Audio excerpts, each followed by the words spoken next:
eh, gimana tiap mesin ini bisa komunikasi, terus protokol. Ini karena semuanya itu diatur sama protokol ya. Nah, protokol itu ada HTTP, WS, WebSocket, ada UDP. Nah, dengan adanya protokol ini, mesin yang berbeda softwarenya, hardwarenya, terus dapat komunikasi. Kalau yang kalau misalkan elektro itu mesin-mesin elektronya bisa komunikasi dengan laptop, terus ada angka-angka statisnya. Nah, itu juga kenapa bisa? Ya, pertama karena ada protokol, terus juga OS-nya mendukung gitu.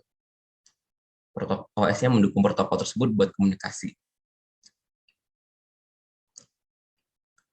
Nah, di sini tujuan protokol itu pertama memastikan klien dan server itu dapat terhubung. Terus memastikan eh, ini kalau misalkan klien selalu terhubung, terus juga email itu dapat terkirim misalkan. Terus juga dengan adanya protokol ini kita dapat nge-scan, nge-discovery berapa sih jumlah komputer dalam satu jaringan. Terus ini ada berapa sebanyak ya fungsi protokol. Tapi tujuan pertamanya supaya antar device itu dapat terhubung atau komunikasi.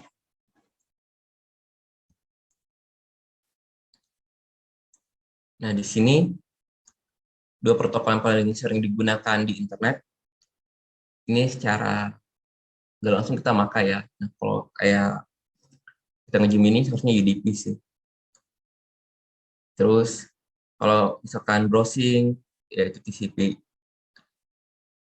Buka browser di HP terus googling yaitu TCP. Nah, di sini ada perbedaan. Kalau TCP itu dia itu connection oriented. Jadi mastiin data itu diterima sama penerima. Kalau UDP dia nggak mastiin apakah koneksinya itu sampai atau enggak, kualitasnya gimana. Itu kalau kalian pakai Versak bisa cek gitu. Nah, ini nanti jaringan.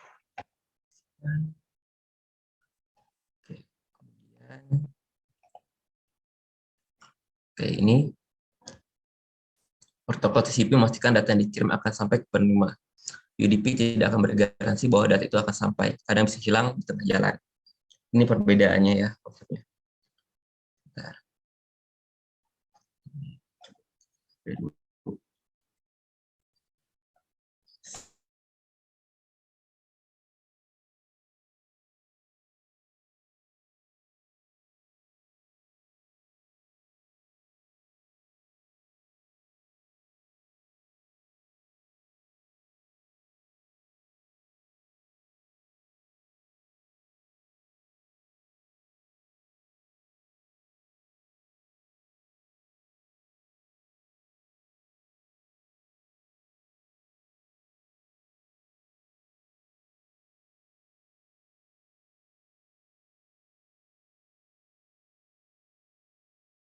Recording stopped.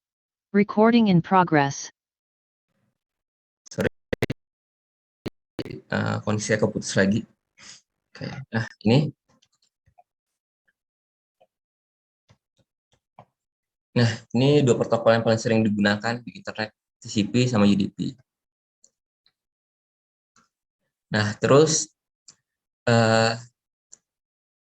jadi juga yang paling baru, jadi TCP itu versi 2 ya. Nah, TCP/3.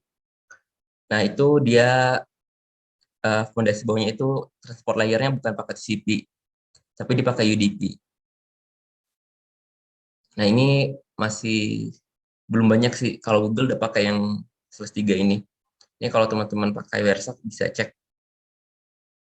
Nah, security layernya bukan TLS, kebanyakan SSL, TLS. Nah, ini dia.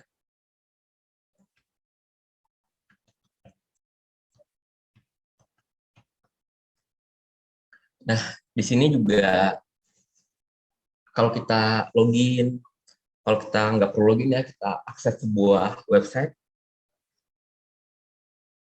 Kalau di luar negeri, bukan di luar negeri sih, di Eropa, di Amerika, ya kita dikasih notifikasi kalau websitenya itu pakai cookies. Nah, tapi kalau misalkan di lokal di Indonesia, ya mungkin nggak dikasih tahu gitu, apakah websitenya ini pakai cookies atau enggak. Kita langsung nerima-nerima aja gitu. Nah, di sini kenapa sih perlu cookies? Jadi HTTP ini dia tuh status protokol. Dia nggak akan mempertahankan status. Jadi perlu adanya menyimpan status gitu. Jadi HTTP itu nggak nyimpan awalnya. Nah, dengan adanya cookie ini, dia bisa mempertahankan status request-nya itu.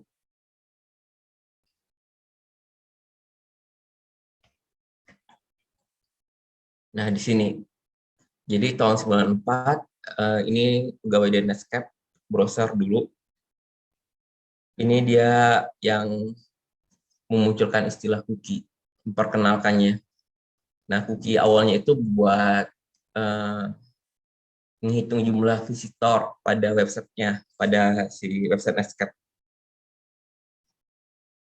Nah, dengan adanya cookie ini, ya semuanya tersimpan di klien. Nah, terus kalau kita clear cookies, ya status kita hilang lagi kalau misalkan nggak ada sessionnya, kita nggak login.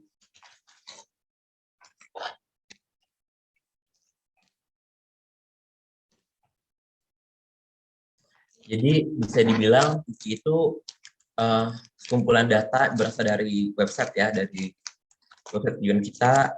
Nah, di sini tujuannya apa ya? Bisa buat nge-track, buat ya tergantung buat mempertahankan loginnya. Di sini juga misalkan kalian mau ngasih ada orang minta ID kalian mau login, kalian nggak ingin ngasih ID sama password, bisa aja ngasih cookie aja.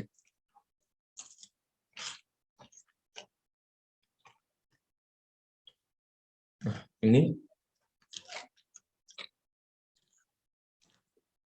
jadi cookies kumpulan data berasal dari website.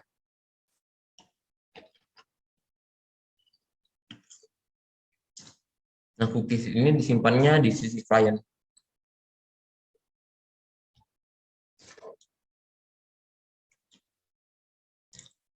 Oke, kemudian ini contohnya. Sebagai contoh terdapat sebuah website dengan domain abcd.com. Nah, misalkan klien A mengunjungi website abcd menggunakan browser.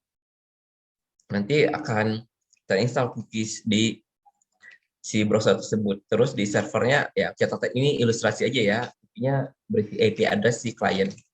Nanti kalau IP address-nya beda, ya bakal di itu lagi, bakal meningkat. Ini kalau cookies, ada juga session. Ini kalian tuh belajar di pemrograman web sih.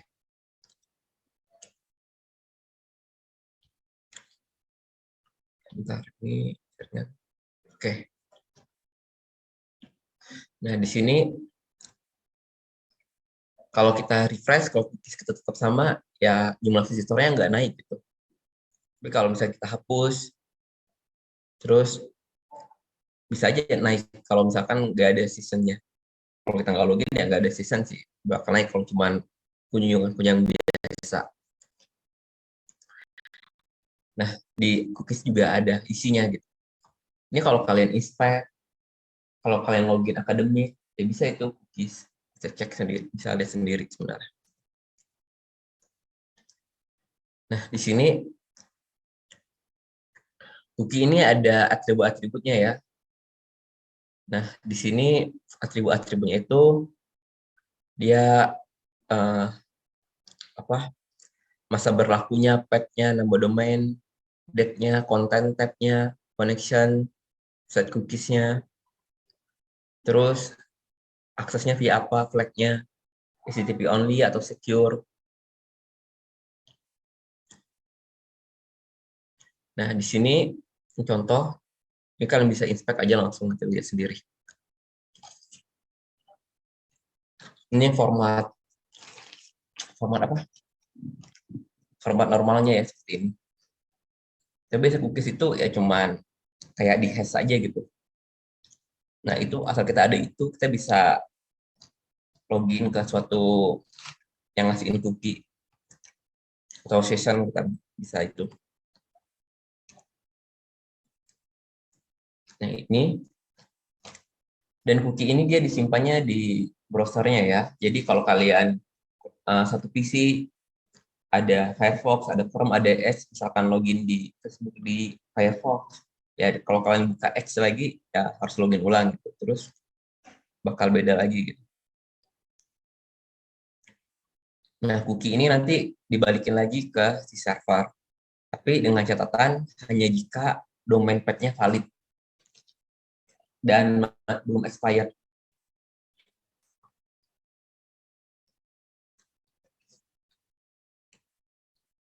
Nah, ini contohnya.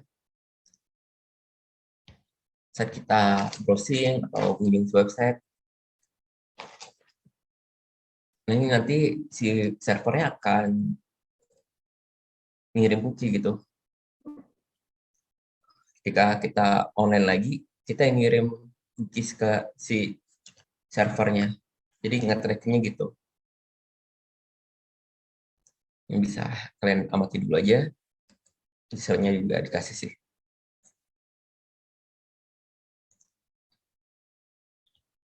Oke. Ini contoh bentuknya.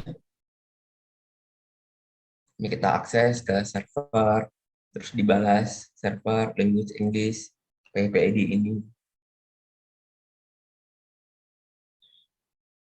Kalau kita mau akses lagi, ya bakal dikirim gitu.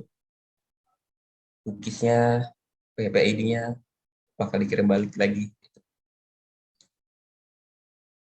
Nah, buat ngehapus cookies ya bisa aja kita clear recent ya. Apa ini contoh di Firefox ini atau di Google ya. Pas ini promosi kayaknya. Nah, terus ada cookies, ada juga session. Nah, cookies sama session ini hampir sama. Yang bedanya cookies disimpan di sisi klien, session disimpannya di sisi server. Kita login, nanti kita dapat PHP session. Ini alurnya sama. Login, dikirimin session, terus nanti browser kita akan kirimin si session ID-nya. Nah, kalau misalkan session ID kita masih valid di aplikasi servernya, ya kita bisa langsung login gitu. Kalau enggak, ya beda. Kalau enggak, kita login ulang. Nah, rata-rata login itu pakai session. Tapi juga istilahnya ada session cookies, tapi session cookies normalnya beda gitu. Tapi session ini biasanya buat login. Jadi istilahnya session cookies. Nah, tapi ada juga bilang session aja. Tapi sebenarnya emang session aja sih. Tapi mirip sama cookies, jadi makanya dibilang session cookies. Ini juga bisa juga di cookies kalian juga di situ. Jadi di user juga kesimpan pada konsepnya sekarang. Di server juga iya. Jadi selama sisanya masih valid, ya kita bisa login gitu. Biasanya PHP sisir gitu. Nah ini server masih session ID pada klien. Session cookies ada session ID yang di set pada cookies. Jadi ada istilah session cookies, session yang di set di klien. Kalau session aja biasanya itu bukan biasanya ya istilah buat session di server. Ini cuma istilah-istilah aja, cuman konsepnya sama. Nah, misalkan kita login ke sebuah website, misalkan Polban SCID, Akademi SCID. Sudah dapat PHP sesinya ini, terus ini kita share. Ya orang lain bisa aja gitu. Lo cek lagi, kita ganti di cookies, ini session cookies sih. PHP sesinya kita ganti ini juga. Nanti si servernya akan mistake atau salah kenal gitu, salah mengenali. Nah ini alurnya kita request, Terus kita dikasih session cookies, PPCC 12345. Nah, ini kita share kemana-mana, ya kalau nggak ada batasan dari servernya, ya bisa-bisa aja login gitu. Nah, contoh ini Hostar, kalau kalian login Hostar, ini November sih ya, 17 November 2021. Oke, 17 November 2021, ini slide tahun lalu. Ini sessionnya ada. Ya, kalau terus juga biasanya nggak cuma satu cookies gitu. Buat login itu ada keterangannya lah, maksudnya ada berapa cookies yang dibutuhkan buat masukin kita. Dan nanti kalian coba eksplorasi aja. Nah, terus ini saya udah nge-hosting website di IP address 103.186.015. Coba kita kunjungi dulu.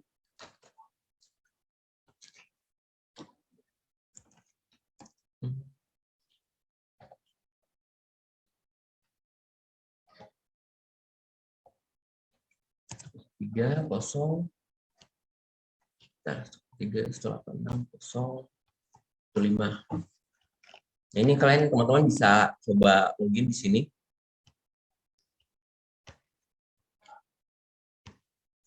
Nah, nanti passwordnya ini username admin, passwordnya password login. Nah, kalau kita udah login di sini,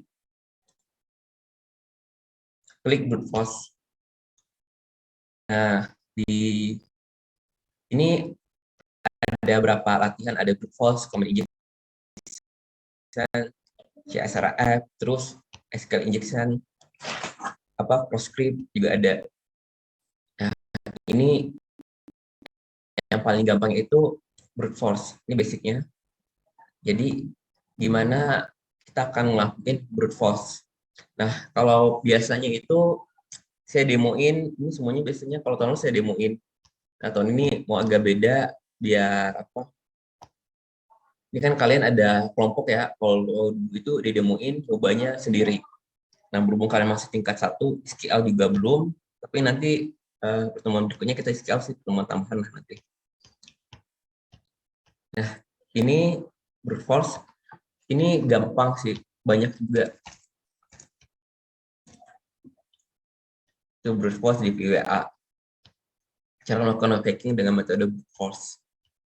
Nah, di sini ini kita username-nya admin kan tadi admin, password kan login aja. Terus di sini ada default security-nya. Mau levelnya rendah, medium, high, possible. Nah, ini nanti saya dijelasin dulu deh. Nah, kalau yang ini kita lagi di settingan paling rendah ya. Nah, misalnya kita username kita asal. Nah, ini kita login. Ya, username dan password incorrect aja. Tapi kalau misalnya kita security, ini kita set yang security levelnya impossible. Nah, ini kita brute force. Username kita masukkan ini.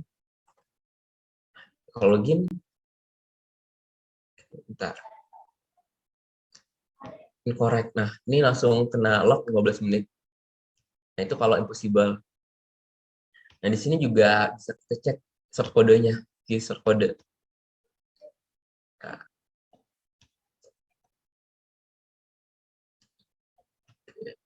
ini.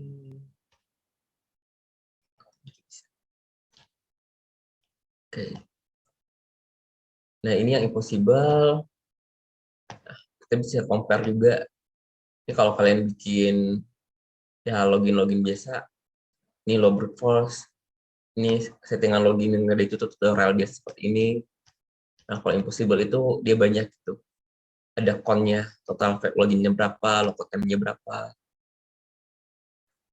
Nah, di sini tantangan buat kalian tugas kelompok, eksplorasi aja cara brute force dengan DVOA security-nya levelnya paling rendah aja. Wow. Nah, udah paling rendah ini. Nah, kalian coba brute force aja. Di sini, ini gimana caranya brute force-nya, username, password-nya apa. Ini tutorialnya ada banyak. pengenalan. Jadi kita masih pengenalan di PWA ya. Brute force pengenalan di PWA. Ini caranya juga ada macam-macam. Ada yang pakai Kali, ada yang pakai Bootstrap di Windows aja, atau mau install Bootstrap di Ubuntu. Jadi awalnya kalian login tadi ya, admin, passwordnya, terus masuk. Kita mau cobain yang vulnerabilities-nya yang brute force. Nah, di sini tugas kelompok cuman dikumpulkan jam 5 sore. Nah, kalau misalkan ada pertanyaan, silakan aja raise hand sekarang.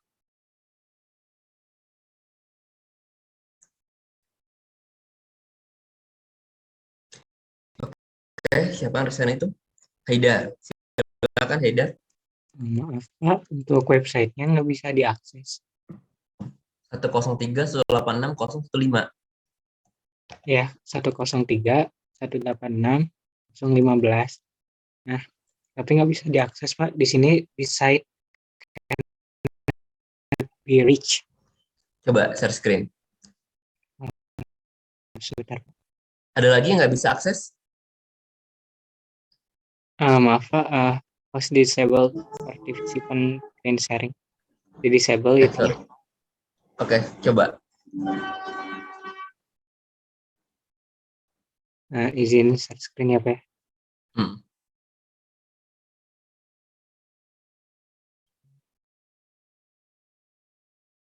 Ada pakai proxy, firewall. Ini HTTP biasa kan ya? Iya Pak, HTTP ya. Oh enggak, HTTP biasa, jangan HTTPS. Nah, bentar. Oh iya, sudah bisa. Dia sengaja nggak dibikin secure soalnya. Oh iya, terima kasih Pak. Izin stop sharing. Oke. Jadi kalau misalkan tadi error, ya diubah dulu. Biasanya kan formatnya itu secure ya. Nah, karena kita ingin main-main sama keamanan, ya bikin secure dulu lah. Ini caranya juga ada banyak. Jadi nanti kalian pakai metode apa, kalian dokumentasiin di PDF-in aja. Nah, ini tugas kelompok, mau pakai kelompok yang kemarin, boleh. Tapi seandainya kalian nggak serak sama anggota kelompok yang kemarin, juga bisa ganti. Maksimal kemarin itu, ya jumlahnya sama dengan kemarin lah ya. Kalau misalkan ada temannya nggak kerja, nggak dimasukin namanya juga nggak masalah gitu. Ini kita anggap nilai quiz aja gitu. Oke, selain Haidar ada lagi? Oke, Hilman. Izin bertanya Pak, untuk passwordnya itu bebas Pak? Untuk login pertama itu admin, kemudian Ya. password. Password.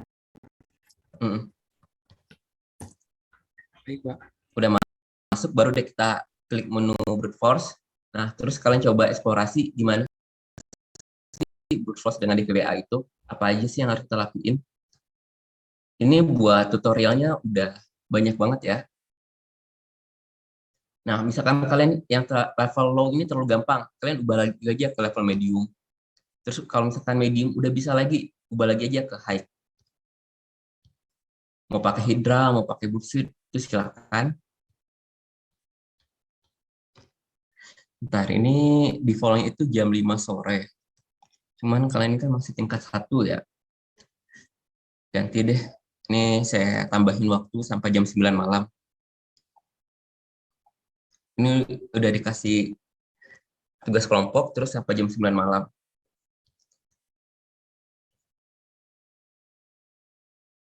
Ini kalau mau enak sih, coba kalian nonton YouTube aja, atau mau tutorial juga ada banyak sih. Ini contohnya salah satunya di ini. Itu di chat ada contohnya.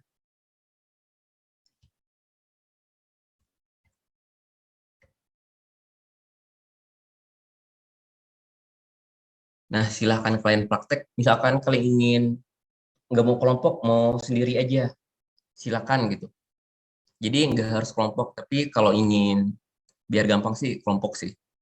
Itu kalau misalkan kalian nggak kelompok juga nggak masalah gitu. Yang penting kalian cobain brute force aja ya. Mau pakai tool apapun bisa. Bukan mau pakai tool apapun bisa ya. Mau pakai tool yang support. Yang penting pakai tool yang support itu boleh. Nggak dibatasin mau pakai tool apa. Kalian mau bikin script sendiri pakai C++, ya bisa aja gitu.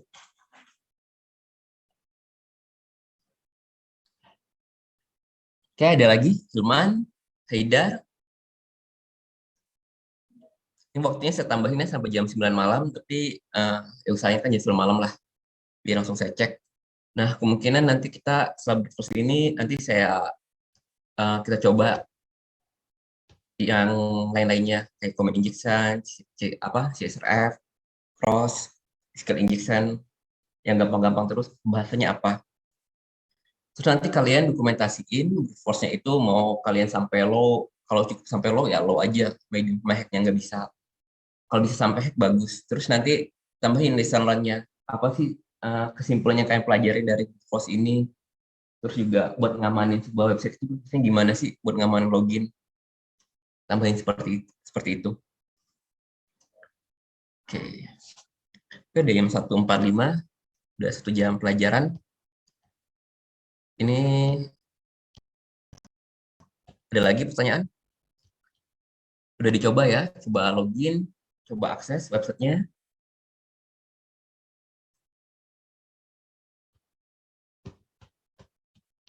Oke, kalau nggak ada, kalian selamat eksplorasi. Ingat absen di akademik. Kalau ada pertanyaan silakan di WhatsApp aja. Ini slide-nya langsung saya kasih ke grup sih. Oke, mungkin pertemuan hari ini segitu aja. Belum ditutup sih pertemuannya ya. Kita masih bisa diskusi via grup WhatsApp kalau masih ada bingung tentang brute force ini. Oke, pertemuan selanjutnya kita lanjutkan di WhatsApp. Jika ada pertanyaan silakan. Oke, saya tutup dulu pertemuan di Zoom. Kita lanjut ke WhatsApp. Assalamualaikum warahmatullahi wabarakatuh. Waalaikumsalam warahmatullahi Terima kasih, Pak. wabarakatuh. Terima kasih, Pak. Recording stopped.